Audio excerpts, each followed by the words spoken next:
함께 하실 것을 믿고 간구하며 예수 그리스도 이름으로 기도합니다. 아멘. 네, 하나님 말씀 보도록 하겠습니다. 마태복음 23장 13절부터 36절까지의 말씀입니다. 마태복음 23장 13절부터 36절까지의 말씀, 저 여러분이 한 절씩 교독하고 마지막 절은 합독하도록 하겠습니다. 마태복음 23장 13절부터 36절까지 말씀입니다. 교독합니다. 화 있을진저 외식하는 서기관들과 바리새인들이여, 너희는 천국 문을 사람들 앞에서 닫고 너희도 들어가지 않고 들어가려 하는 자도 들어가지 못하게 하는도다. 15절 읽으시면 됩니다. 화 있을진저 외식하는 서기관들과 바리새인들이여, 너희는 교인 한 사람을 얻기 위하여 바다와 육지를 두루 다니다가 생기면 너희보다 배나 더 지옥 자식이 되게 하는도다. 화 있을진저 눈먼 인도자여, 너희가 말하되 누구든지 성전으로 맹세하면 아무 일 없거니와 성전의 금으로 맹세하면 지킬지라 하는도다. 어리석은 맹인들이여, 어느 것이 크냐? 그 금이냐? 그 금을 거룩하게 하는 성전이냐? 너희가 또 이르되 누구든지 제단으로 맹세하면 아무 일 없거니와 그 위에 있는 예물로 맹세하면 지킬지라 하는도다. 맹인들이여, 어느 것이 크냐? 그 예물이냐? 그 예물을 거룩하게 하는 제단이냐? 그러므로 제단으로 맹세하는 자는 제단과 그 위에 있는 모든 것으로 맹세하며, 또 성전으로 맹세하는 자는 성전과 그 안에 계신 이로 맹세함이요. 또 하늘로 맹세하는 자는 하나님의 보좌와 그 위에 앉으신 이로 맹세함이니라. 화 있을진저 외식하는 서기관들과 바리새인들이여, 너희가 박해와 회양과 근체의 11조는 들이되 율법에 더 중한 바 정의와 긍휼과 믿음은 버렸도다. 그러나 이것도 행하고 저것도 버리지 말아야 할지니라. 맹인된 인도자여, 하루살이는 걸러내고 낙타는 삼키는도다. 화 있을진저 외식하는 서기관들과 바리새인들이여, 잔과 대접의 겉은 깨끗이 하되 그 안에는 탐욕과 방탕으로 가득하게 하는도다. 눈먼 바리새인이여, 너는 먼저 안을 깨끗이 하라. 그리하면 겉도 깨끗하리라.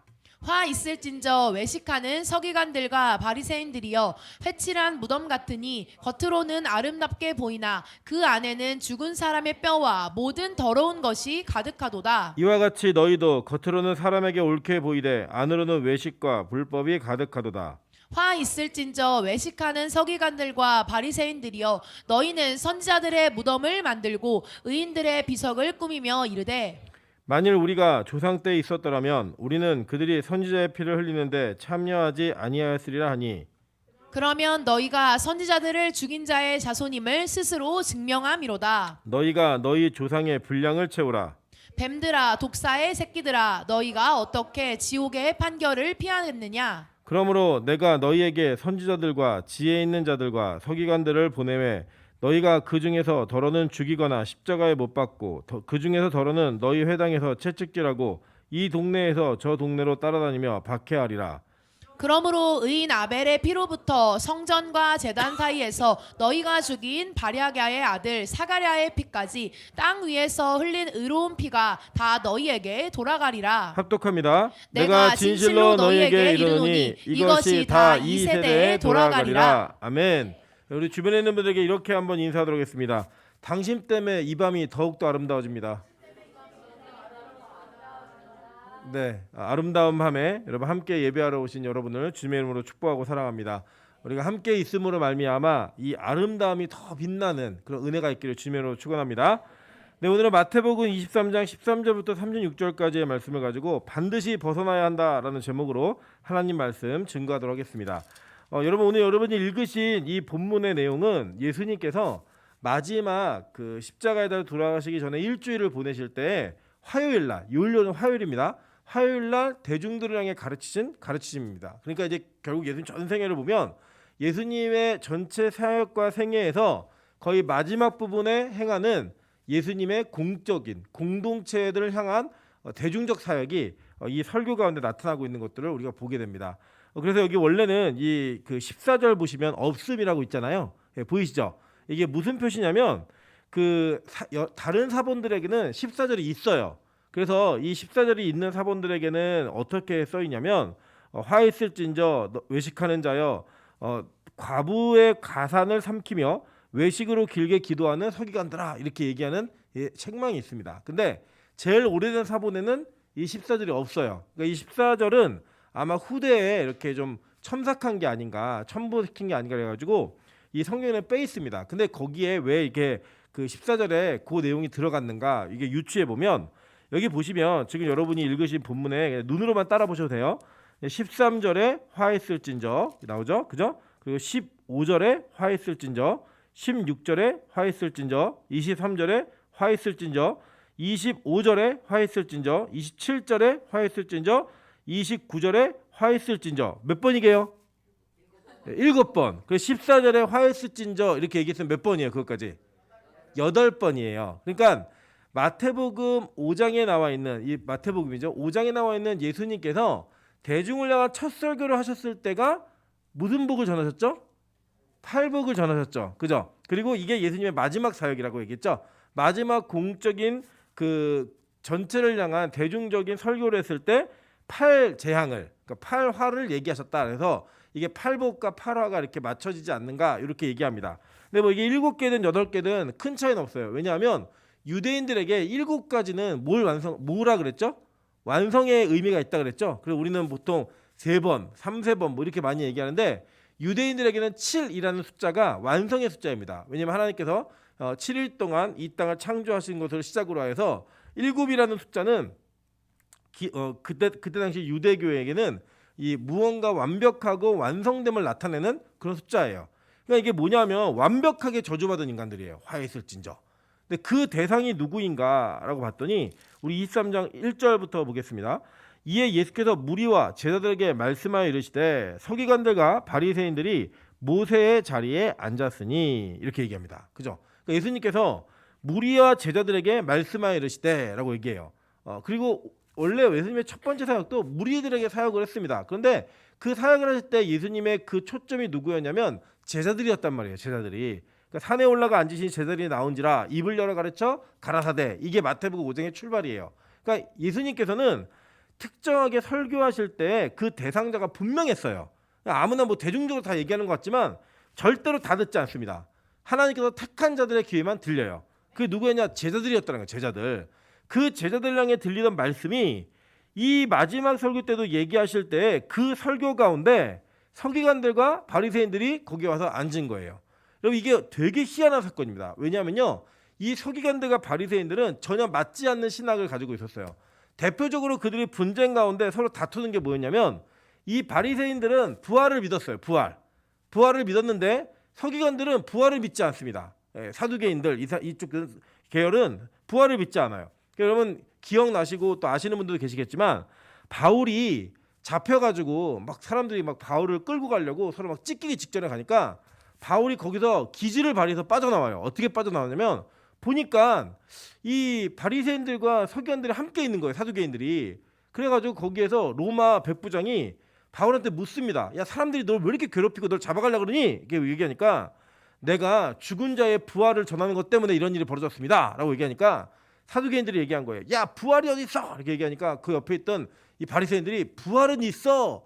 바울은 나쁜 놈이지만 부활은 있어. 이러면서 거기에서 갑자기 논쟁이 바울이 아닌 부활의 문제로 넘어가 버려요. 이 둘이 막 싸우니까 그 싸우는 틈을 타서 바울이 빠져나오는 장면이 나옵니다. 그렇듯 이 시대에는요, 이 서기관들과 바리새인들은 전혀 친한 그 친분 관계가 있는 사람들이 아니었어요. 오히려 다투고 첨예하게 분쟁하는 그 첨예한 분쟁의 여러 가지 논쟁거리들을 가지고 있었던 사람들이었습니다. 근데 그들이 함께 예수님의 가르침에 나온 거예요. 왜냐하면 이 요한복음도 보시고 쭉 보시면 원래 예수님이 혜성처럼 등장했을 때 바리새인들과 서기관들의 그 관심이 뭐였냐면 예수님이 누구 편인가예요. 그러니까 그 당시에 많은 분파들이 있었거든요. 뭐 에센파라는 파도 있었고 바리새파, 뭐 사두개파, 뭐 이런 파들이 되게 많은데 그들이 가지고 있었던 신학적 사상이 조금씩 달랐기 때문에 굉장히 많은 다툼이 있었습니다. 근데 예수님 등장함으로 말미암아 많은 대중이 예수를 따르니까 그들의 관심사가 뭐였냐면 예수님이 누구 편이지? 그러니까 자기네 편만 되면 자기들에게 큰 힘을 얻는 거예요. 대중의 힘을 막 끌고 들어올 수 있는 그런 어떤 이 대중의 파워가 있는 예수 그리스도에게 그들은 관심을 가졌습니다. 근데 예수님이 정확하게 얘기하시죠. 정확하게 자기의 그 정체성을 드러낼 때 이 사두개인들과 바리새인들 그리고 또 서기관들 이들을 갈라놓으시면서 난 너희들 어느 애들도 속하지 않는다. 너희들 다 화가 있을진저 이 얘기를 하면서 그들 모두를 다 예수 그리스도의 반대편에 있는 자들로 규정해 버리십니다. 그러면서 이제 그 이후에는 예수님을 따라다니는 이 바리새인들과 서기관들이 어떠한 목적을 가지고 예수를 따르느냐, 이제 예수님이 말씀하시는 것에 무엇이든 태클을 걸려고 하는 거예요. 예, 태클을. 여러분 그래서 잘 기억해 보시면 아시겠지만 그 예수님에게 질문을 던질 때 어떤 질문을 던지냐면 세금 내는 게 옳아요? 이렇게 물어요. 예, 그 왜 이렇게 질문 던지냐? 세금 내는 게 옳다고 말을 하면 예수님은 바리새인들의 율법에 걸리는 자가 됩니다. 반면에 세금 내지 마라고 얘기하면 예수님은 서기관들, 이 사두개인들에게 걸리는 그런 대답을 하게 되는 거예요. 예수님이 그래서 무슨 얘기를 하시죠? 야, 동전 줘봐. 동전에 뭐가 있니? 그때 가이사, 황제가 새겨져 있습니다. 그러니까 가이사의 것은 가이사에게, 하나님의 것은 하나님에게 라고 얘기하시면서 이 두 질문을 뭘 말해도 걸리는 질문을 피해 가시는 그런 일들이 일어나는 게 이제 이들이 예수님이 뭐라고 가르치든 시비 걸려고 여기 와서 앉아 있는 거예요. 그러니까 초기에 예수님을 따라다니던 바리새인들의 의도와 그 사두개인들의 의도와 이 마지막 후기에 예수님을 따라다니던 그들의 의도는 전혀 다른 의도였어요. 초기에는 누구 편인가, 후기에 마지막 말미에는 어떤 것이든 말해서 걸리면 죽여야지, 어떤 것이든 말해서 걸리면 시비 걸어야지, 이런 모습으로 앉아 있었던 거예요. 그렇게 앉아 있던 자들에게 예수님께서 오늘 전하는 말씀을 전하고 계신 겁니다. 가르치는 내용을 전하시는 거예요. 자, 그러면서 이 7가지의 화 있을진저를 얘기하는데 여기 보면요, 계속 반복적으로 나오는 얘기가 외식하는이라는 단어예요. 외식하는. 자, 이 외식하는이라는 헬라어가 휘포크리타이라는 단어입니다. 휘포크리타이. 근데 이 단어가 무슨 단어냐면 배우, 연기자라는 뜻이에요. 예, 배우 아시죠? 예, 탤런트들 나와서 연기하잖아요. 그 연기자들. 그러니까 그들의 모습이 바로 이 헬라어로 쓰이는 휘포크리타이라고 하는 외식하는 자들이라는 단어이고, 이 어원을 근거로 해서 이제 배우, 그러니까 연기자, 위선자 이런 단어들이 쭉 나옵니다. 그러니까 결국에는 이 단어가 의미하는가 뭔지를 이해하셔야 되는 거예요. 자, 우리가 이제 이게 드라마의 세계로 가다 보면요, 가끔 이게 제가 저희 아내가 같이 드라마를 보다 보면 제가 신기한 걸 발견하는데 혼잣말을 그렇게 해요. 혼잣말을 막 하는데 내용이 뭐냐면 그 극 중에 나오는 상황을 보면서 나쁜 악역이 있는 사람에게는 저 인간이 왜 저래? 이러면서 죽여버려야 돼. 막 이러면서 꼭 걸려야 돼. 그래서 혼자 막 얘기를 하고 이입이 돼가지고 막 어떻게 할 줄을 몰라요. 예. 반대로 또 좋은 사람이 나타나면 뭐 안 되는데 만나야 되는데 막 이러고 혼자 막 얘기하는데 왜 저러는지 되게 궁금했거든요. 근데 어느 날 장모님께서 저희 집에 TV를 보시는데 또 혼잣말 막 하시는 거예요. 저 누가 전화 통화하신 줄 알았어요. 근데 계속 TV를 보면서 계속 얘기를 하십니다. 그 내용이 뭐냐면 그 감정에 이입이 돼가지고 그걸 얘기하는 거예요. 근데 왜 그러냐면 그 연기자들의 연기가 너무 뛰어난 거예요. 그래서 이제 가끔 연기자들이 보면은 그 뭐 사랑과 전쟁 뭐 이런 프로를 보면 거기에 이렇게 불륜의 대상으로 많이 나오는 연기자들 있잖아요. 그럼 막 목욕탕 가면 할머니들, 아주머니들 막 등을 때리고 막 이러면서 혼내신다고, 이런 얘기들 가끔 듣는 이유가 뭐냐? 그 사람들의 일상생활은, 실제 생활은 그 TV에 나오는 역할의 생활과는 전혀 다른 생활인데 너무 연기를 잘하는 거예요. 예, 그래서 메소드 연기라고 얘기하죠. 우리 잘 알고 있는 여러분 그 조커로 출연했던 히스레저가 조커의 그 삶을 그대로 자기 삶을 받아내다가 결국에 우울증을 못 이기고 자살하는 일들도 있는 것처럼 굉장히 큰 그 자기의 원래 자기가 아닌데 자기에게 맡겨진 배역, 내가 해야 되는 역할, 내가 감당해야 되는 어떤 특정한 기능들, 이런 것들을 남들에게 속일 정도로, 남들이 전혀 알아채지 못할 정도로, 이 실제인가 정말인가, 저 사람 원래 진짜 의사 아니었어? 저 사람 진짜 일진 아니었어? 저 사람 진짜 며느리 아니야? 이렇게 느낄 정도에, 쟤네들이 진짜 연애하는 거 아니야? 이렇게 느낄 정도로 완벽하게 수행해내는 것, 그를 뭐라고 했냐면 아주 훌륭한 연기자라고 이 시대는 평가하는 거예요. 근데 이게 헬라 사회, 고대 시대에는 그 사람들을 뭐라고 얘기했냐면 연기자라고 얘기하는 그 내용이 바로 위선자이고 외식하는 자라고 말하고 있는 겁니다. 즉 지금 이들에게 예수님께서 뭐라고 말씀하신 거냐면 이 서기관들과 바리새인들에게 너희는 실제로는 그렇지 않은데 겉으로는 너무 연기를 잘해서 그 연기를 통하여서 모든 사람을 다 속일 만한 그런 능력이 있는 사람이다라고 얘기하시는 거예요. 그리고 그 위에 보면 뭐라고 얘기하시냐면 예수님께서는 3절 보세요. 그러므로 무엇이든지 그들이 말하는 바는 행하고 지키되 그들이 하는 행위는 본받지 말라. 그들은 말만 하고 행하지 아니하며 라고 얘기합니다. 그러니까 내용이 뭐냐면 말을 너무 잘하는 거예요. 말도 너무 잘하고 연기도 잘해요. 그러니까 그것이 그들에게는 진리를 가르치는 것 같지만 실제 그들의 삶은 그렇지 않은 거예요. 그러니까 예수님이 말씀하신 건 뭐냐면 야 너희들 제자들 잘 들어.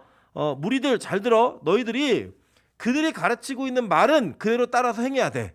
근데 그들의 행동은 절대 따라하면 안 돼. 이렇게 얘기하고 있는 거예요. 그 정도로 이들은 연기에 능숙하고 익숙한 자들이었다고 하는 겁니다. 근데 그들이 그렇게 연기하는 목적이 무엇이었나? 예수님이 그 목적을 얘기해 주시는데 보니까 끔찍합니다. 보니까 너희는 천국 문을 사람들 앞에서 닫고 너희도 들어가지 않고 들어가려 하는 자도 들어가지 못하게 하는도다 라고 얘기했어요. 그러니까 그들의 가르침과 그들의 행위와 그들의 모든 것들이 목적이 뭐냐면 천국 문을 닫아버리고 천국에 들어가는 자들도 들어가지 못하게 하려고 한다는 게 목적인 거예요. 계속 볼까요? 15절 보니까 화 있을진저 외식하는 서기관들과 바리새인들이여 너희는 교인 한 사람을 얻기 위하여 바다와 육지를 두루 다니다가 생기면 너희보다 배나 더 지옥 자식이 되게 하는도다 라고 얘기합니다. 그러니까 자기가 자기 스스로 그런 행위를 하는 것에서 머무르지 않고 자기가 여기 바다와 육지를 도로도로 돌아다니면서 성도 하나를 얻으면 그 성도 하나를 데려다가 자기보다 더한 바리새인과 자기보다 더한 서기관을 만들어 내버리다는 거예요. 그래서 어떻게 해요? 배나 더 지옥의 자식이 되는 그런 모습을 만들어 내었다라고 얘기하는 겁니다. 여러분 이 첫 번째, 두 번째 화를 통해서 우리가 보아야 될 게 있다라는 거예요. 자, 뭐냐면 이런 겁니다. 예수님이 이 땅에 오셔서 구원의 대상자로 그 구원을 받을 만한 사람이고 구원으로 옮겨졌다라고 얘기한 대상자들은 다 누구였냐면 창기들과 세리들과 죄인들이었어요. 그러니까 공식적 죄인들. 이 땅에 있는 자기 스스로 너는 죄인이야라고 얘기해도 자기 스스로 부인할 수 없을 만한 명백한 죄인들에게는 뭘 선언하시냐면 구원을 선언하셨어요. 근데 그 당시에 가장 의인이었고 남들을 가르칠 수 있는 자리에 있었고 누가 봐도 말 잘하고 누가 봐도 남들을 속일 만큼 확실한 연기를 보였던 속된 말로 의인처럼 보이는 자들, 의인처럼 사는 자들, 그들에게는 한 번도 예수 그리스도께서 그들에게 구원을 선포하신 적이 없다라는 거예요. 이게 되게 충격적인 사실입니다. 그 시대의 평가는 뭐였냐면 창기들과 세리들은 다 죄인이에요. 다 지옥 갈 백성이고 하나님 나라에 절대 들어갈 수 없는 자들로서 공인받은 자들이었어요. 근데 예수는 그들에게 구원을 선포했다니까요. 반면에 그것이 너희들은 다 죄인이고 지옥 가는 백성이야 라고 얘기하면서 자신들의 의의를 이야기했고 기준이 되었고 자기의 말이 선이고 곧 자기가 하는 행동이 선이라고 선언했던 이 바리새인들과 서기관들에게는 예수 그리스도 구원을 선포한 게 아니에요. 뭘 선포하셨는지 아세요? 우리 33절 보겠습니다. 뒤로 쭉 내려와서요. 뱀들아 독사의 새끼들아 너희가 어떻게 지옥의 판결을 피하겠느냐라고 얘기해요. 여러분 이게 예수님만 얘기하신 게 아니라 이게 누구도 얘기했냐면 요한도 얘기를 합니다. 마태복음 3장 7절부터 10절 보도록 하겠습니다. 마태복음 3장 7절부터 10절. 요한이 많은 바리새인들과 사두개인들이 세례 베푸는 대로 오는 것을 보고 이르되 독사의 자식들아 누가 너희를 가르쳐 임박한 진노를 피하라 하더냐. 그러므로 회개에 합당한 열매를 맺고 속으로 아브라함이 우리 조상이라고 생각하지 말라. 내가 너희에게 이르노니 하나님이 능히 이 돌들로도 아브라함의 자손이 되게 하시리라. 이미 도끼가 나무 뿌리에 놓였으니 좋은 열매를 맺지 아니하는 나무마다 찍혀 불에 던져지리라 라고 얘기했습니다. 이게 누구냐면 세례 요한이 한 얘기예요. 자, 세례 요한은 예수님의 사역을 준비했던 사람이에요. 근데 이 세례 요한이 뭐라고 얘기하냐면 세례를 베풀고 있는 그 중에 나오고 있는 바리새인들과 사두개인들에게 뭐라고 말했냐면 이 독사의 자식들아 라고 얘기했다는 거예요. 그럼 이 독사의 자식들아 얘기하니까 굉장히 예수님께서 그 악한 자들에게 은유적 표현을 잘해가지고 얘기하신 것 같잖아요. 근데 이 당시에 그 유대인들에게 독사라는 개념은 어떤 개념이냐? 뱀, 독사 이런 건 어떤 개념이냐면 이 마귀 사탄이에요. 네. 그러니까 그 시대에 종교가 가장 중요했던 시대에 마귀와 사탄이라고 선언되어지는 자들 그리고 그렇게 선언하는 자는요 가장 심한 욕을 먹은 자들과 가장 심한 욕을 한 사람들인 거예요.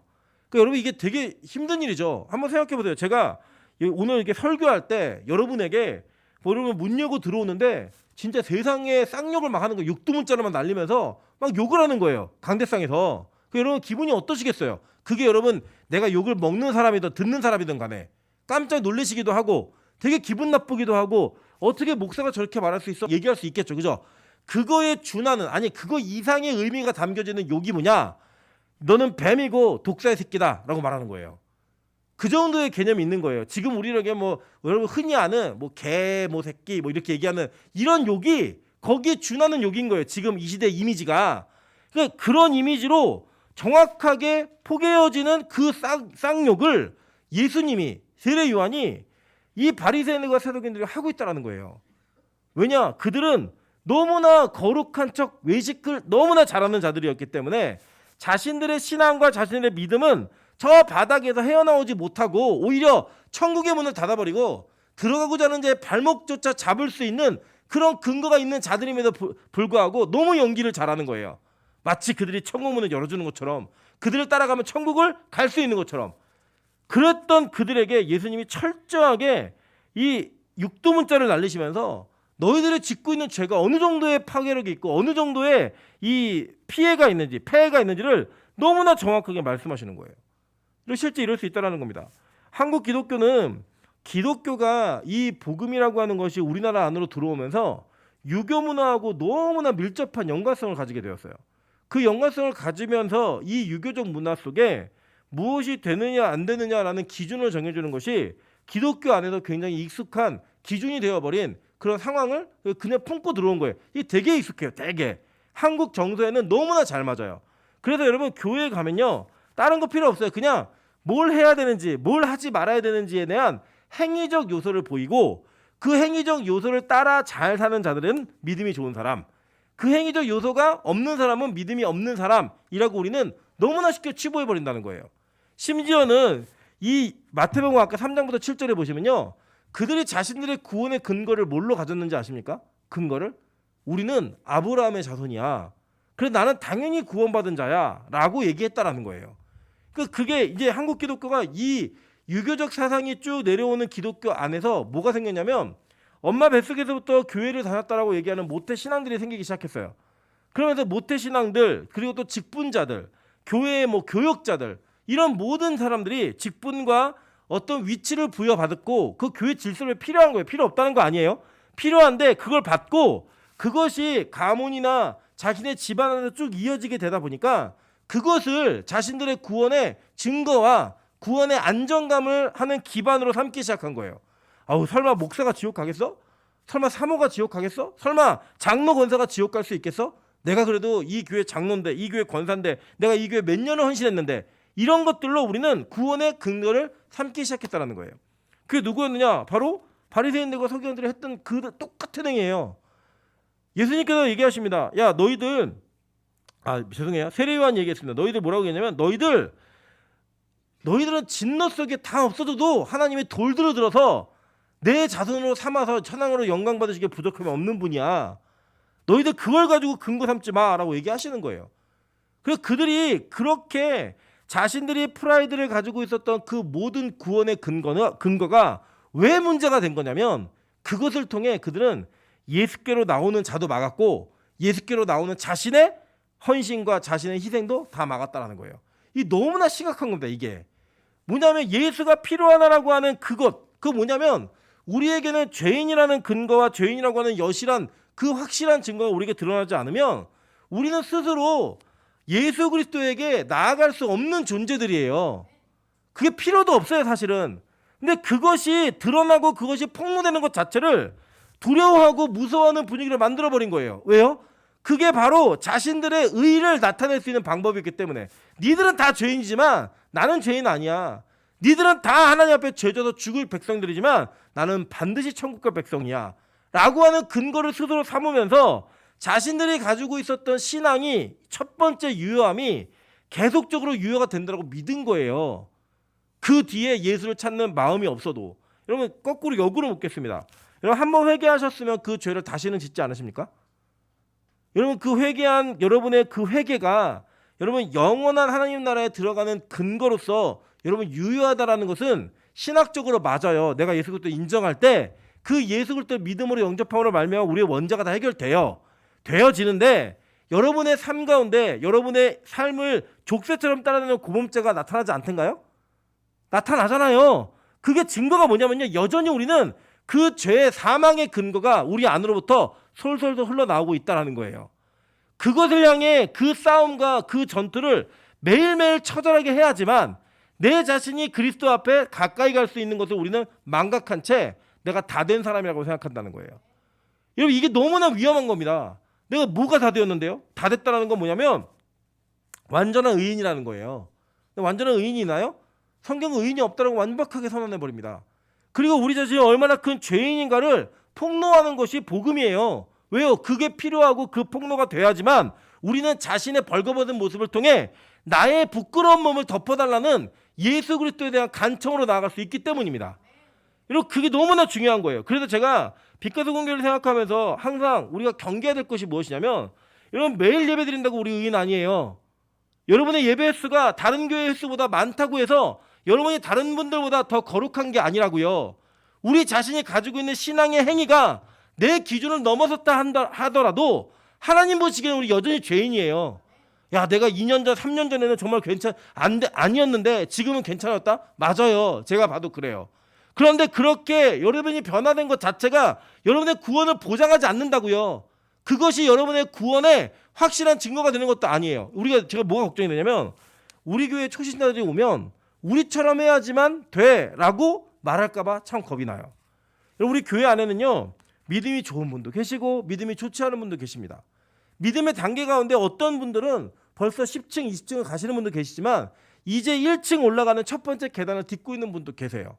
그래서 제가 참 걱정스러운 건 뭐냐면, 빛과 소금 교회가 하나님의 은혜로 말미암아 이끌려져가는 교회인데 우리가 은혜로 왔음을 망각한 채 이제 첫 번째 계단을 오르고 있는 사람 멱살을 붙잡으면서 너 그거밖에 못해? 올라와! 이거 안 올라오면 넌 뒤가 없어! 라는 마음으로 그들을 대할까봐 참 두려워요. 여러분, 때로는요, 앞에 선 사람은 설교를 하다 보면 우리가 최종적으로 가야 될 목적지 지점을 찍으면서 얘기할 수밖에 없어요. 여러분, 등산하면서 올라갈 때 우리가 정상이 목표면요, 야, 우리 정상까지 얼마나 남았다는 걸 알려줘야 되고 반드시 그 정상까지 올라가야 된다는 걸 독려해야 됩니다. 리더는. 그죠? 맞죠? 그게 맞아요. 그래서 저는 항상 설교하며 얘기할 때 우리가 가야 될 최종적인 목표점을 얘기하면서 달려갑니다. 그러나 여러분, 우리가 같이 잊지 말아야 될 것이 무엇이냐면, 그 정상을 향해 가다 보면 뒤에 처지는 사람들이 있어요. 뒤에 자기 힘이 붙이고 그것을 올라가지 못하는 사람들이 분명히 있다고요. 그들에게 정상만을 강조할 게 아니라 우리 세 발만 더 걸어보자. 우리 네 발만 더 걸어보자. 저기 보이는 저 언덕배기까지만 한번 올라가 보자. 라고 얘기하면서 격려하는 격려도 동시에 필요하다는 거예요. 그것이 바로 우리가 함께 서로를 위해 해야 될 일인 겁니다. 그것이 동시에 있어야지만 교회라는 곳은 하나님께서 주신 믿음과 은혜로 말미암아 앞서 달려가는 자도 뒤에 따라오는 자도 동일한 걸음으로 끝까지 걸을 수 있는 공동체가 될 수 있는 거예요. 여러분, 우리가 때때로는 어느 간격이 멀어질 수는 있어요. 때때로는 어떤 사람들은 막 앞에 가는 그룹이 먼저 형성될 수도 있고 뒤에 오는 그룹이 있을 수도 있어요. 근데 여러분, 가끔 올림픽에서 마라톤 경기 보시잖아요. 마라톤 경기 보시면 처음에 1등하는 사람이 끝까지 1등하던가요? 저 그런 거 거의 못 봤습니다. 처음에는 이 페이스 메이커라 그래가지고 그 전 1등할 사람, 자기네 팀 안에서도 정말 우승 후보가 있으면 그 우승 후보의 페이스를 잘 조절하게 하기 위해서 먼저 달려가서 상대방들, 그러니까 그 경쟁자들의 페이스를 죽여버리는 그런 페이스 메이커가 있어요. 그런 사람이 먼저 나가서 뛰어요. 그러다 보면은 그 뛰던 사람들에 의해서 뒤에 쫓아가는 경쟁자들이 자기 페이스 잃어버렸을 때 진짜 우승 후보가 자신의 나라를 빛내는, 이걸로 사용되는 일도 우리 많이 보잖아요. 작전이에요, 그게. 여러분, 실제부터 보고만 해도 이런 일이 있다고 생각합니다. 페이스 메이커들이 있어요. 악한 마귀가 심어놓은 페이스 메이커들이 교회에서 이 기준을 율법적으로 만들어버려서 그렇게 하지 않으면 안 될 것처럼 얘기해서 많은 초신자들과 믿음이 연약한 자들이 처음에는 따라하다가 그 페이스가 너무 힘들어서 쓰러지는 거예요. 넘어지는 거예요. 근데 거기를 일으켜주는 게 아니라 밟고 지나가요. 계속 뒤에 뛰던 사람들이. 그래서 여러분, 실제로 교회를 다니다가 안 다니는 사람들이 다시는 교회 오지 않겠다는 얘기 되게 많이 합니다. 다시는 교회 나가지 않겠다는 얘기 진짜 많이 합니다. 여러분, 그런 기준으로 우리가 이 교회를 바라본다면 여러분이 가지고 있는 신앙의 기준과 여러분이 누군가에게 들이대는 잣대가, 신앙의 잣대가 우리가 바리새인들과 서기관처럼 내 자신이 하지도 못하면서 내 자신의 속내는 아직 그렇게 다 변화되지도 못했으면서 누군가에게 그런 요구를 하고 있지 않은가. 누군가에게 나도 못 들어갔지만 너도 들어가지 마라고 하는 마음으로 그들의 심령과 그들의 영혼을 짓밟고 있지는 않은지, 발목을 가로채고 있는지 아는지 우리 다시 한번 고민해봐야 된다는 거예요. 여러분, 저는요, 우리 교회가 더 열심히 달려가면 달려갈수록 이 문제에 대해서 더 많은 고민을 해야 된다고 생각합니다. 여러분, 제가 다시 한번 여쭤보겠습니다. 여러분, 이 전에 우리가 변화되지 않았을 때와 지금 변화되어가는 모습은 다 누구 때문에 이루어진 거예요? 네? 하나님 때문에 이루어진 거예요. 그걸 은혜라고 얘기하는 거예요. 은혜. 그 은혜는 값없이 여러분에게 임한 거예요. 그 은혜는 하나님의 선택으로 말미암아 여러분에게 선물로 주어진 거예요. 맞죠? 우리 그걸로 변화된 거라고요. 근데 그렇게 변화된 자들이 누군가를 바라보면서 은혜가 아닌 강요로 그들에게 이것을 강요한다면 그들의 신앙에는 하나님이 존재할 수 있을까요? 없는 거예요. 여러분, 내가 하나님이 되고 싶은 거죠. 때로는 남편이 아내에게, 아내가 남편에게, 또는 부모가 자식에게 하나님이 되고 싶은 거예요. 야, 아빠가 이렇게 했으니까, 엄마가 이렇게 했으니까, 남편 내가 이렇게 했으니까 당신도 이렇게 해야 돼. 그러한 기준으로 상대방을 바라보니까 답답한 거예요. 미치겠는 거예요. 여러분, 잘 생각해 보세요. 사람은 누가 변화시켜요? 하나님이 변화시키시죠. 그죠? 근데 여러분이 그 사람 볼 때 왜 답답해요? 내가 하는 것 같으니까. 내가 하는 것 같으니까 답답한 거예요. 우리 여러 어른들 중에 그런 분 계시지 않으세요? 자녀를 보면 답답할 때 있잖아요. 쟤 어떡하지? 쟤 진짜 어떡하지? 근데 그 마음의 저변에 뭐가 있냐면 내가 변화시켜야 되는데 안 변하네. 쟤 어떡하지? 우리 남편을, 부인을 바라보면서 그런 마음 가질 때 있잖아요. 어떡하지? 성도가 목사가 성도를 바라보면서 어떡하지? 이럴 때 있다고요. 왜요? 자기가 하나님인 거예요. 내가 변화시킬 것 같으니까, 내가 바꿀 수 있을 것 같으니까. 그걸 뭐라고 얘기하느냐? 위선자들, 바리새인들, 서기관들이라고 말하는 거예요. 왜요? 그들이 그렇게 살았으니까. 그러면서 그들은 어떻게 그들을 가르쳤냐? 자, 16절 보세요. 화 있을진저 눈먼 인도자여, 너희가 말하되 누구든지 성전으로 맹세하면 아무 일 없거니와 성전의 금으로 맹세하면 지킬지라 하는도다 라고 얘기합니다. 그러니까 이게 뭐냐면 지금 뒤에도 보면 제단으로 맹세하면 아무 일 없다. 18절. 그 위에는 예물로 맹세하면 지킬지어다 라고 얘기합니다. 보세요. 이 내용이 뭐냐면 성전으로 맹세하면 그 성전에 대한 맹세, 성전이 진짜다 아니다, 이거를 구분하는 거기 때문에 큰 의미가 없는 거예요. 그 사람에게. 안 지켜도 그만, 지켜도 그만. 안 지키면 너 어떻게 성전으로 금으로 맹세했으니까 안 지켰으면 금을 갖다가 맹세를 어긴 거 갖다가 너 갚아내야 돼. 왜요? 그 금은 자신에게 실제적 유익이 되기 때문이에요. 실제적 유익이 되기 때문에. 예물로, 제단으로 맹세하는 자는 안 지켜도 된대요. 근데 그 예물로 맹세한 자는, 제단의 예물로 맹세한 자는 지켜야 된다는 거예요. 반드시. 왜요? 그걸 지킴으로써 바리새인들과 서기관들에게 뭐가 있으니까? 유익이 있으니까. 이런 걸 뭐라고 얘기하느냐? 이들이 바로 지옥의 자식이 되게 하는 지옥 백성으로서의 리더를 감당하고 있는 거예요. 교회는요, 어떤 개인의 유익이나 개인이 가지고 있는 자신의 이권 때문에 유지되고 존속되는 공동체가 아닙니다. 그게 목사도 절대 될 수 없고요, 장로, 권사도 될 수 없어요. 어떤 누구도 그렇게 될 수 없어요. 이 교회의 주인은 하나님이시고 이 교회를 통해 영광 받으실 유일한 분은 하나님 외에는 그 어떤 분도 존재하지 않습니다. 마찬가지예요. 유익도 마찬가지예요. 여러분이 무엇을 하시든 어떤 섬김을 하든 간에 그 섬김과 여러분의 모든 희생은 하나님께서만 취하실 수 있는 거예요. 누리실 수 있는 거라고요. 그게 바로 이 교회가 존재하는 목적이고 이 교회가 존재하는 기준이에요. 기준. 세상 기준과 다른 기준이라고요. 여러분, 세상은요, 우리가 그 사업장의 오너를 위해서 열심히 일을 합니다. 내가 연봉을 3천만 원을 받으면 6천만 원을 벌어다 줘야 돼요. 연봉 6천을 받으면 1억을 벌어다 줘야지만 그 직원을 계속 고용하죠. 내가 3천을 받고 2천만 원을 벌어다 주면 그거 해고합니다. 그게 세상이에요. 근데 교회는 그러지 않는다라는 거예요. 교회는요, 그 어떤 누구도 사람을 위해 일할 수 없게 만들어졌어요. 교회 공동체는 오직 예수 그리스도만을 바라보게 만들어진 공동체인 거예요. 그래서 어떤 자도 이 교회를 통해 유익을 누리면 안 됩니다. 그게 바로 하나님께서 세우신 교회의 본질적 목적이에요. 이거를 절대 잊어버리시면 안 됩니다. 여러분, 이게 바로 하나님께서 교회라는 특수한 공동체를 만드시면서 우리에게 주신 선물이에요. 그래서 이 교회는 어떤 개인의 영화와 개인의 목적을 위해 운영될 수도 없고 어떤 개인의 이익을 위해 방향성을 가질 수도 없어요. 오직 하나님만을 위해 달려가는 거예요. 그게 바로 교회가 취해야 될 방향성이고 달려가야 될 걸음인 겁니다. 그래서 우리가 그렇게 기도해야 되고요. 그렇게 기도를 받아야 됩니다. 서로를 향해. 그래서 이 교회가 더욱더 많은 사람이 모이게 되고 어떠한 일들이 이 안에 벌어진다 할지라도 끝까지 영광 받으실 분은 하나님 한 분, 유익이 되시는 분은 그리스도 한 분이셔야 돼요. 그게 바로 교회가 추구해야 될 목적성이라는 거예요. 그런데 이 바리새인들, 특히 화 있는 자들은 그렇게 하지 않더라는 거예요. 왜요? 눈이 멀었기 때문에. 여기 성경에 그래 나오는 겁니다. 16절 보세요. 화 있을지니라 눈먼 인도자여. 눈먼 인도자여.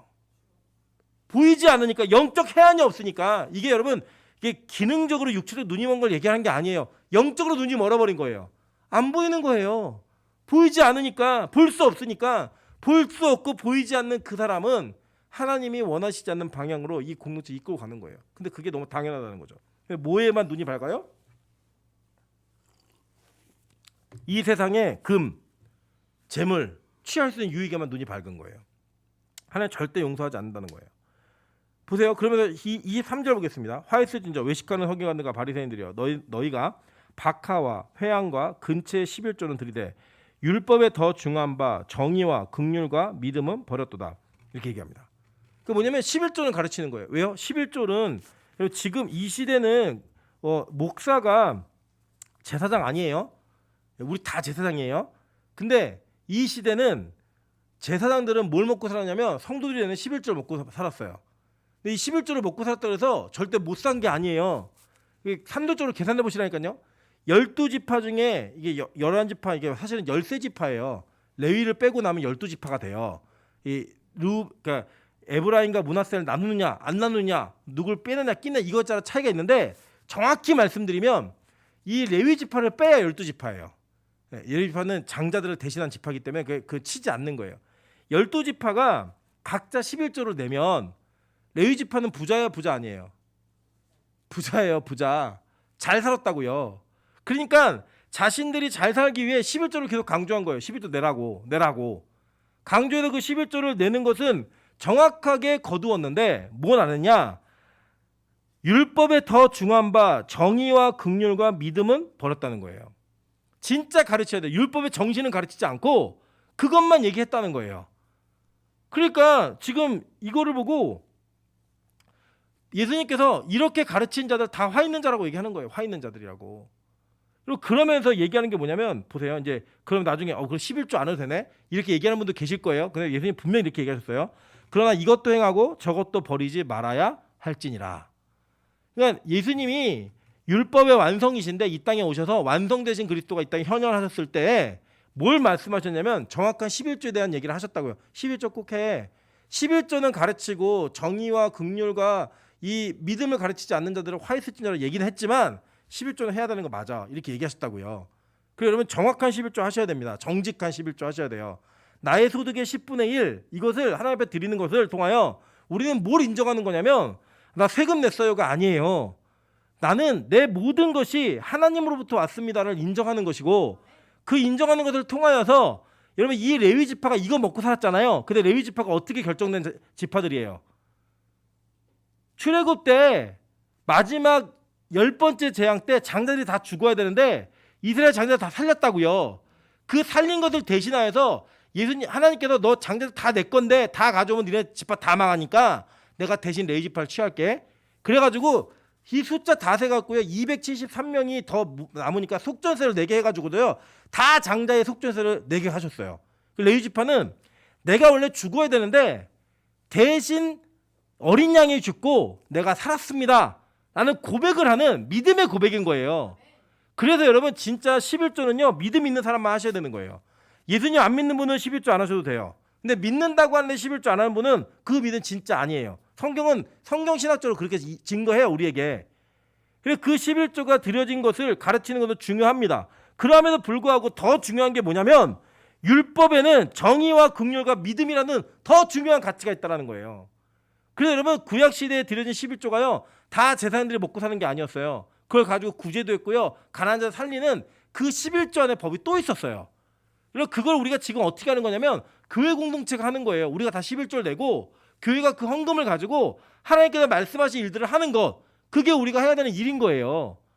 여러분, 그게 바로 하나님께서 우리에게 주신 일인데, 그것을 가르칠 때 그들은 자신에게 유익이 되는 부분만 강조해서 가르쳤다는 거예요. 여러분, 빛과소금교회가 앞으로 하나님의 말씀을 가감없이 가르치는 일에 여러분 최선을 다할 수 있도록 기도 많이 해주셔야 됩니다. 하나님의 말씀이 진행되어지고 말씀이 선포되어지는 가운데 필요한 것만 할 수 있어요. 유익이 되는 것만 할 수 있다고요. 그래서 여러분 잘 아시잖아요. 여러분 성경책을 여러분 개개인이 옛날에, 지금은 요새는 전자가 많아가지고 잘 안 보시지만, 성경책을 여러분 딱 펴서 옛날 어르신들과 여러분의 옛날 성경책을 한번 이렇게 보세요. 줄 긋고 빨간 거 쳐놓고 형광 펴는 거 다 뭔지 아세요? 복 받는 말씀. 예. 머리가 될지언정 꼬리가 되지 않는다. 이런 말씀. 예. 그죠? 근데 여러분 뭐에는 줄 안 쳐 있는지 아세요? 정령 죽으리라. 예. 심판이 있다. 화 있을진저. 이거 줄 안 쳐요. 그 내 거 아니라고 생각하니까. 가감하는 거예요. 나한테 불리하고 나에게 찔림이 되는 말씀으로 그냥 슬쩍 넘어가고, 복되는 거, 세상에서 좋은 것들, 그런 것들만 다 갖다 취하는 거죠. 하나님이요 절대 우리에게 이 말씀 전체를 다 적용하시지 부분만 적용하지 않으세요. 그래서 여러분 신약과 구약을 다 배우셔야 되는 거예요. 다 하셔야 되는 거예요. 그래야지만 그것을 통하여 저와 여러분 속에 하나님께서 주시는 진짜 은혜가 무엇인지를 깨달아 알 수 있기 때문입니다. 여러분 그래서 보세요. 24절 보니까요. 맹인대 인도자여 하루살이는 걸러내고 낙타는 삼키는도다. 그래서 여러분 신기한 게 있다니까요. 이상하게 개개인의 신앙 속에서 교회 안에서 절대 안 되는 기준들을 가지고 계신 게 있어요. 꼭 해야 되는 기준들을 가지고 계신 게 있어요. 들어보면 진리가 아닌 게 진짜 많아요. 왜 굳이 저렇게 이야기를 하지? 왜 그렇게 고집을 하지? 그런데 그게 뭐냐면 하루살이 문제라는 거예요. 예수님 말씀하시는 건. 그거 그래도 되고 안 그래도 돼. 이래도 그만이고 저래도 그만이야. 그런데 그거를 너무 강조하고 그게 아니면 안 되는 것처럼 막 얘기를 해요. 근데 진짜로 해야 되는, 먹지 않는 낙타는, 왜 이게 낙타를 얘기했냐면 레위기 11장에 보면 낙타는 먹으면 안 되는 동물이에요. 율법에 의해서. 그런데 하루살이는 걸러낸대요. 하루살이, 그러니까 사소한 것, 조그만한 것, 이런 것들 철저하게 지키면서 진짜 지켜야 될 것들은 그냥 갖다 쑥쑥쑥 먹는다는 거예요. 여러분 되게 웃긴 게 뭐냐면 여러분이 교회 안에서 짓는 죄보다 교회 밖에서 짓는 데가 훨씬 많아요. 그리고 그게 더 죄질이 악해요. 악한데 우리는 교회만 오면 다 의인이에요. 교회만 오면 다 남을 비판하고 남을 도끼 눈으로 바라보고 철저한 자로미터로 재가지고 맞는지 틀린지 막 얘기해요. 근데 자기한테는 너무 관대한 거예요. 밖에 나가서 사는 자기의 삶은 너무 관대해요. 세상에서 섞여 살 때는 내가 그리스도인지 아닌지 모를 정도의 삶을 살아도 자기는 괜찮아요. 그 진짜 제가 저희 어머니랑 제가 한번 그 저희 동네에 있는 만물상이라는 상에 있는데 거기 주인이 장로님이세요. 장로님이신데 그분이 악명이 높은 장로님이에요. 교회 안에서 얼마나 목사들을 괴롭히고 교인들을 정죄하고 판단하는지 소문이 나가지고 다 알아요. 근데요 그분이 자기 가게에 오는 손님들한테는 얼마나 정중하고 예의가 바른지 이루 말할 수가 없어요. 네, 이루 말할 수가 없어요. 여러분 그래갖고 저희 어머니가 그랬다니까요. 그 가게에서 나오면서 와 진짜 교회에서는 진짜 장로 아닌 장로인데 밖에 나가면 저렇게 선한 사람이 없다고 얘기 듣는 저 사람 보라고. 1,000원짜리 파 띄어다가 1,200원 받으면서 저렇게 굽시굽시 되면서 교회는 주인 행세하고 정말 나쁘다고. 여러분 실제 우리가 그런 일들 우리 안에 있을 수 있잖아요. 진짜 큰 죄악의 요소를 가지고 이 땅에서 살아가면서 그 이중적 위선자의 역할을 하는 거예요. 교회 장로니까 친절한 주인이다 얘기하는데 교회 성적 와서는 사람들 정죄하고 판단하고 이런 죄악의 문제를 다 갖고 사는 거예요. 이게 누구의 모습이에요? 그 장로님 욕하는 거 아니에요? 그 우리 모습이라고요. 제 모습이라고요. 우리가 그런 모습을 살아가고 있는 거예요. 교회 안에서. 여러분 제발 바리새인 되지 마세요. 왜냐면요 제가 이거 지금 얼굴도 지금 엉망인데 이제 너무 죄송해요. 저 이런 사태까지 될 줄 몰랐어요. 저희 아내한테 속아가지고 제가 이거 어떻게 하냐, 이거 설교 때 이거 티가 나면 안 될 것 같아 그랬더니 민전사님도 한다는 거예요. 걱정하지 말라는 거예요. 했는데 이게 진짜 너무 희가하고 그런데 제가 이제 목요일 날도 말씀드렸는데 제가 초등학교 때 점을 제 얼굴에 있는 점을 셌을 때 5개였어요. 딱 5개. 근데 이번에 저희 아내가 지금 막 세줬는데 이게 100개가 넘는데요 지금. 네. 그리고 저희 아내가 두 번째로 뭘 새겼냐면 하나도 안 아프대요. 죽는 줄 알았습니다. 저는 이빨 깨지는 줄 알았어요. 진짜로. 마우스피스를 물고 해야 되는 거 아닌가 이 정도의 느낌이 들 정도로 너무 심각하게 아팠어요. 제가 그 끝나고 나왔는데 어떤 생각이 들었냐면 저는 제 얼굴에 점이 100개가 있다는 걸 알고 정말 깜짝 놀랐습니다. 너무 깜짝 놀랐어요. 왜냐 저는 많다고만 알았지 그렇게 몰랐거든요. 제 기억에는 5살 초등학교 때 5개의 점만 기억하지 몰랐는데 어느 순간 제 얼굴에 점이 그렇게 퍼져 있었던 거예요.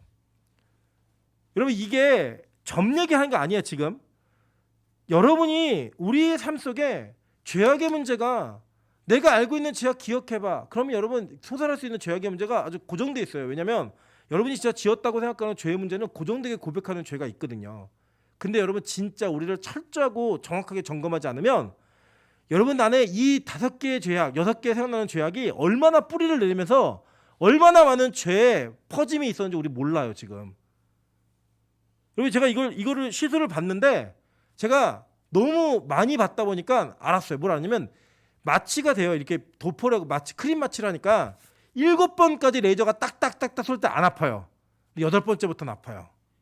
뭐냐면 뿌리가 깊은 점은 8번째까지 9번째까지 10번째까지 쏴야 되는 거예요. 그 레이저를 빡빡빡 쏘는데 그 쏠 때 고통은 7번이 넘어가니까 이게 다 드러나요. 그 너무 아프고 심각한 거예요. 제가 그걸 받으면서 난 지옥 못 간다.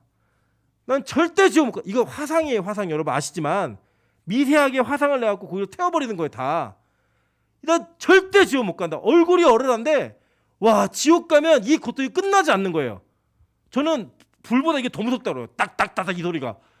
지금 뭐 가스레인지도 막 키시면 안 돼. 제 주변에 지금 트라우마가 있어가지고. 여러분 우리의 죄가요 어느 순간 5개였던 점이 100개가 넘게 된 것처럼 우리가 믿음 생활을 하고 있고 신앙생활을 하고 있다고 말하면서 내가 직분자고 사역자라고 얘기하고 있는 그 순간에 어느 순간 이 죄가 뿌리 깊게 내 영혼에 박혔는지 우리 모른다고요. 여전히 내 눈은 병지하고 판단하고 있고 여전히 나는 의인이고 다 악인이고 여전히 나도 천국에 들어갈 수 없는 위치에 있으면서 남까지도 그렇게 사는 게 마땅하다라고 얘기하고 이 세상의 유익과 일을 취하기 위해서는 어떤 것도 지켜야 된다고 말하면서 하나님 앞에서는 아무것도 지키지 않는 그런 모습. 그게 바로 우리의 모습이잖아요. 계속 볼게요. 25절 보세요. 화했을진저 외식하는 설교한다 바리새인들이여 잔과 대접의 겉은 깨끗하되 그 안에는 탐욕과 방탕으로 가득하도다 라고 얘기해요. 안에 뭐가 가득한 거예요? 탐욕과 방탕이 가득가득 차 있는 거예요. 가득가득. 그러면 얘기합니다. 눈먼 바리새인이여 너는 먼저 안을 깨끗이 하라. 그럼 겉도 깨끗하게 되리라. 그러면서 27절 볼게요. 회칠한 무덤 이런 단어가 나와요. 이게 뭔지 아세요? 이 유대인들은 무덤이 우리랑 생각하는 무덤이 달라요. 유대인들은 굴을 무덤으로 썼어요. 굴이 많았기 때문에. 이 굴에다가 사람을 넣어놓고 시체를 넣어놓고 염작업, 우리 얘기하는 염작업을 합니다. 염작한 다음에 거의 굴을 막는데 사람 2-3사람이 정도 돼야 옮길 수 있는 돌을 막아요. 그러고 난 다음에 회칠로 이 구멍을 다 막아요. 왜냐? 시체 썩는 냄새가 나오지 않도록 하기 위해서. 그런데 그 회칠을 너무나 잘 했습니다. 잘하는 게 죽은 자들의 예라고 생각했고 잘하는 게 그 가문이 얼마나 위대한지를 나타내는 가족묘들이 대부분 많았기 때문에 그 동네가 얼마나 깔끔한지를 얘기해주는 징표였어요. 하나에. 우리도 있으시잖아요. 이렇게 크게 능해놓고 비석 큰 거 해놓고 그러면 좋은 집안 이런 게 있잖아요. 똑같았어요. 그거하고. 그런데 그걸 뜯고 여는 순간 어떤 냄새가 올라와요? 시체 썩는 냄새가 확 올라오는 거예요. 시체가 썩는 냄새를 다 드러나는 거예요. 그게 누구였느냐? 바리새인들이라는 거예요. 그게 누구였느냐? 목사이고 권사이고 장로이고 성도라고 말하고 스스로 이야기하는 모든 자들의 모습이 다 그렇다는 거예요. 겉으로는 예뻐요. 겉으로는 잘 치장했고 잘 꾸몄고 옷도 번듯하게 입고 잘 씻고 누가 보아도 매력적인 사람처럼 보여요. 근데 그 속에는 뭐가 가득해요? 탐욕과 방탕으로 가득한 사람이 되어서 겉으로는 옳게 보이지만 안으로는 외식과 불법이 가득한 자들. 그들이 뭐였느냐? 바리새인들이었다고요. 여러분 저는 이 말씀이 남의 말씀처럼 들리지 않기를 주님으로 축원합니다. 너 들어야 돼. 이게 아니고요. 이 말씀이 내 말씀으로 여겨져요. 내 말씀으로. 내가 여전히 그런 사람이었구나. 내가 여전히 그런 모습이었구나. 내가 여전히 그 상태였구나. 여전히 우리는 그렇게 살 수밖에 없는 존재였구나. 이게 들려지고 인정이 되면 우리에게 소망이 있는 거예요. 근데 이걸 들으면서도 그래 이거는 저 목사가 들어야 돼. 이거는 저 장로가 들어야 돼. 이건 저 권사가, 이건 저 청년이 들어야 돼. 이건 우리 남편이 우리 부인이 들어야 돼 라고 말하고 계시다면 여러분 여전히 여러분 회칠한 무덤인 거예요. 나는 옳고 나는 괜찮고 너는 죽어야 되고 너는 쓰레기고. 그게 누구였다? 바리새인들이 그랬다니까요. 그렇게 하는 자들에게 뭐라고 얘기하냐면 이들이 이런 거예요. 뭐라고 얘기하냐면 보세요. 31절은 어차피 뭐 배운 거니까 다 배우고 기도하겠습니다. 31절. 그러면 이 30절부터 볼게요. 만일 우리가 조상 때 있었더라면 그들이 뭐 했냐면 선지자들과 의인들의 비석을 꾸미면서 뭐라고 얘기했냐면 만일 우리가 우리 조상 때 있었으면 우리는 그들이 선지자들의 피를 흘리는데 참여하지 아니하였으리라라고 얘기하는 거예요. 그 뭐냐면 야 내가 그때 있었으면 안 그랬을 거야. 내가 목사였으면 내가 권사였으면 내가 장로였으면 난 안 그랬을 거야. 이렇게 얘기한다는 거예요. 그래 얘기하는데 예수님이 그 말을 듣고 뭐라고 얘기하냐면 그래 말 잘했다 너 참 말 진짜 잘했다 야. 그러면 너희가 선지자를 죽인 자의 자손임을 스스로 증명함이로다. 너 어디서 나왔니? 너 거기서 나왔잖아. 네가 그런 존재잖아. 그 얘기하는 거예요.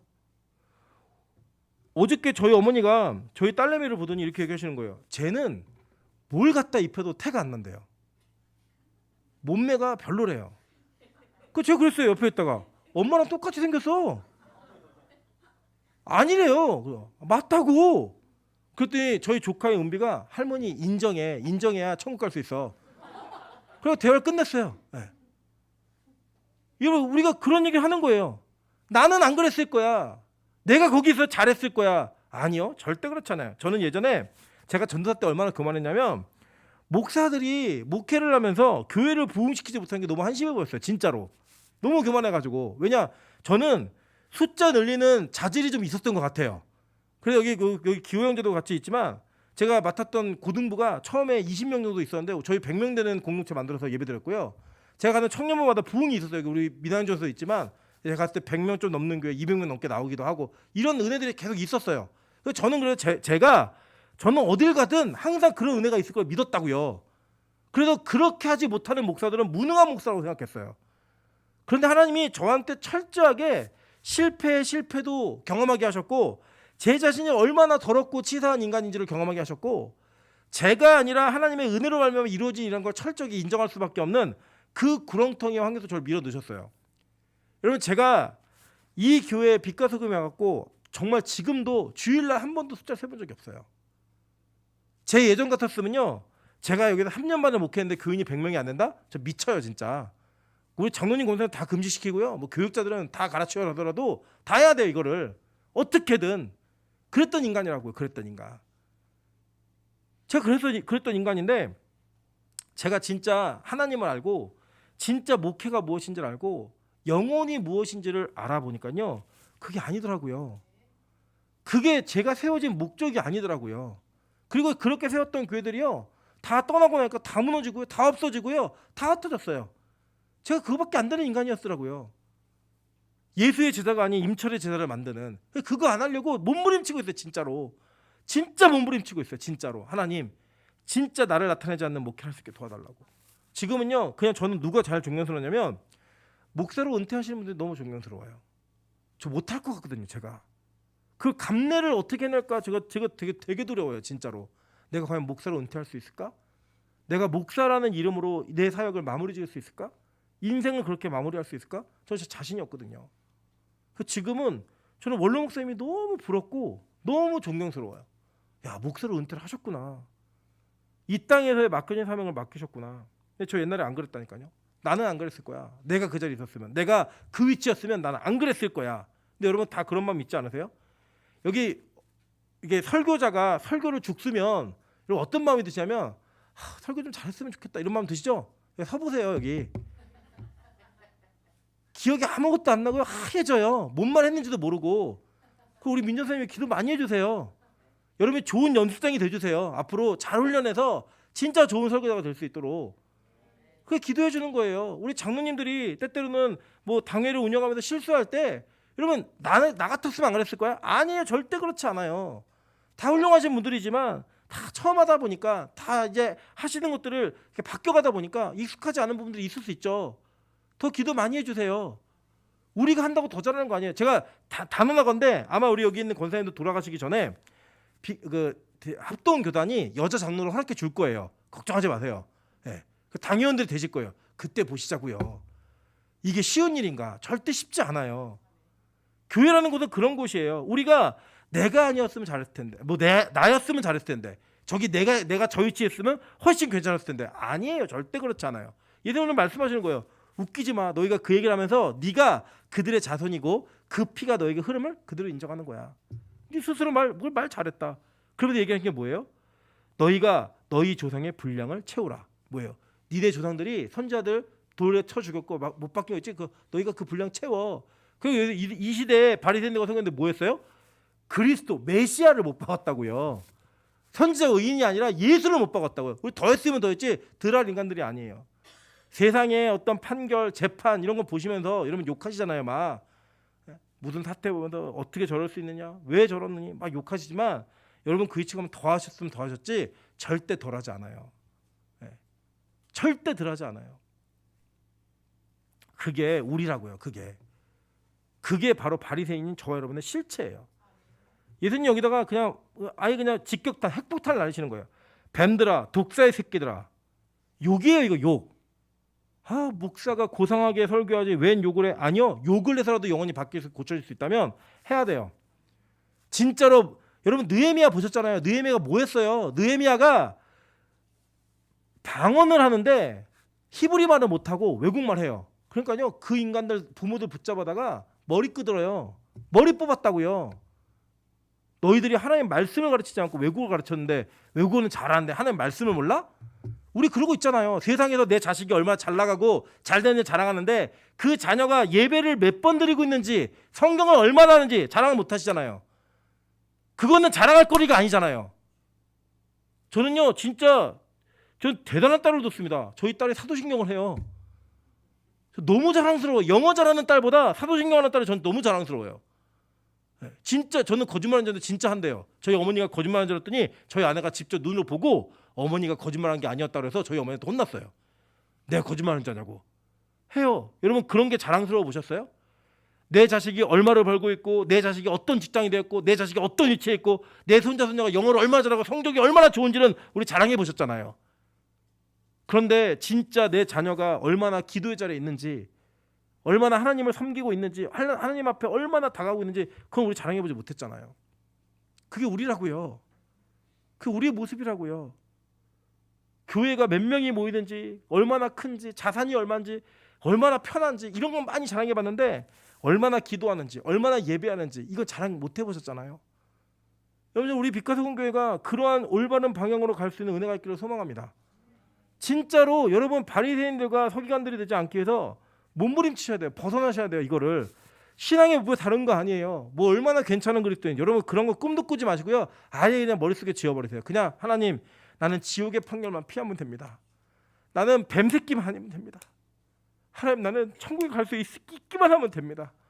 그거 하나면 우리 인생에 그 어떤 것도 중요한 문제 없잖아요. 지옥만 안 가면 된다. 이거 끝까지 붙드시고 가셔야 돼요. 이 땅에서 어떻게 살든 얼마나 큰 실패를 경험하든 얼마나 여러분이 성공하고자 하는 욕구가 안 이루어졌든 아무 문제 없어요. 그냥 지옥만 안 가면 돼요. 지옥만. 저는 우리 빛과소금 성도들이 다 같이 천국에서 만나는 그날을 꿈꾸고 있습니다.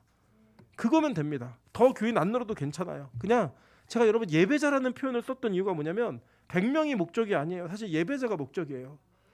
우리 교회 어떤 이들도 낙오하지 않고 주님의 나라에서 함께 예배할 수 있는 함께 주님을 찬양할 수 있는 그 자리에 다 계셨으면 좋겠어요.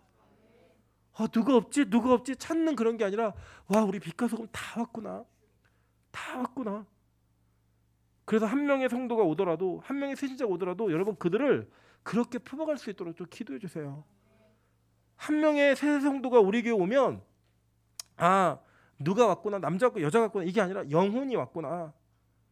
천국에 함께 가야 돼. 영혼이 왔구나. 우리 어린아이들이 이곳에서 뛰어놀고 우리 교회도 보호받고 있으면 천국에 갈 나의 동역자들이 여기서 크고 있구나. 그걸로 기뻐할 수 있었으면 좋겠어요. 그래서 여러분 이 땅에서 반드시 벗어나셔야 됩니다. 바리새인에서 사두개인, 서기관들의 자리에서 반드시 벗어나셔야만 돼요. 외식하는 자리에서 반드시 벗어나셔야만 됩니다. 그래야 우리에게 소망이 있는 거예요. 이 밤에 우리 기도하다가 하나님 내가 진짜 바리새인 안 되게 도와주십시오. 내가 사두개인 안 되게 도와주십시오. 서기관들 안 되게 도와주셔서 내가 이 뱀새끼로부터 독사의 자식으로부터 벗어나는 은혜를 경험할 수 있게 도와달라고 그렇게 기도하는 귀한 밤 되시기를